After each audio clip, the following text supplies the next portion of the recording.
Hello बच्चों, क्या हाल चाल। आज की वीडियोस में शॉर्ट वीडियोस में हम देखने वाले हैं एक इंपॉर्टेंट कंसेप्ट जो क्लास 10th में आने वाला है। कंसेप्ट क्या है? Coordinate geometry. कोऑर्डिनेट ज्योमेट्री में 3 से 4 ऐसे फॉर्मूलेज होते हैं, अगर पता रहे तो क्वेश्चन बन जाता है। उसमें कोई हार्डकोर रूल नहीं होता है, बहुत आसान क्वेश्चन आते हैं, बन जाएंगे। इस वीडियो में हम 4-5 फॉर्मूलेज देखने वाले हैं जिसको आप समझ जाओगे, मैं कंसेप्ट बता दूंगा, आप फिर एग्जाम में लग जाएंगे क्वेश्चन इससे। पहला डिस्टेंस फॉर्मूला। बेटा डिस्टेंस फॉर्मूला क्या होता है? अगर 2 पॉइंट है मान लो, ठीक है ना, ये ए हुआ, ये बी हुआ, इसको x1 y1, दूसरे को क्या बोलेंगे बेटा? x2 y2। अब y क्या है? ऑर्डिनेट हो गया आपका, x क्या है? एब्सिसा हो गया, ध्यान रखना। अब क्या हुआ, दोनों के बीच का डिस्टेंस निकालेंगे तो क्या कहलाएगा?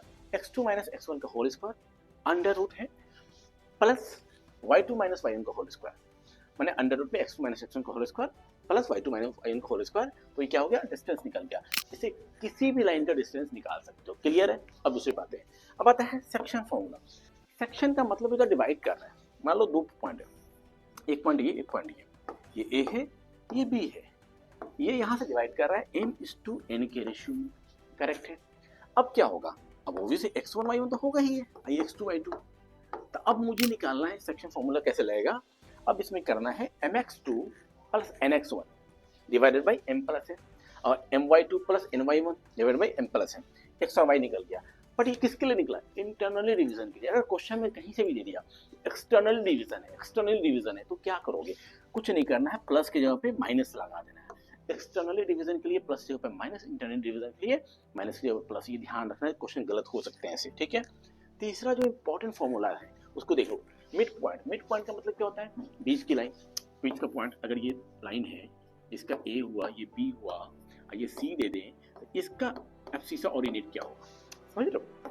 अगर x1 y1 है, x2 y2 है, समझो बात को। अगर इसका निकालना है तो क्या करोगे? पहले तो एब्सिसा को जोड़ दोगे, डिवाइड करो 2 से, तो x1 plus y1 divide by 2, और दूसरा क्या होगा? y1 plus y2 divide by 2। इससे क्या होगा? मिड पॉइंट निकल गया। चौथा फॉर्मूला जो कि बहुत इंपॉर्टेंट है, इससे क्वेश्चन आएंगे ही आएंगे। करना क्या बेटा? एरिया ऑफ ट्रायंगल निकालना है। अब देखो, एरिया ऑफ ट्रायंगल निकालने के लिए आपका 3 ऑर्डिनेट 3 एब्सिसा होना चाहिए, तभी तो पॉइंट जुड़ेगा। 3 पॉइंट ऑर्डिनेट 3 एब्सिसा हो तो एरिया ऑफ ट्रायंगल बनेगा। अब इसका एरिया कैसे निकालेंगे? कुछ नहीं करना है बेटा, इसकी प्रूफ की बात नहीं कर रहा हूँ अभी।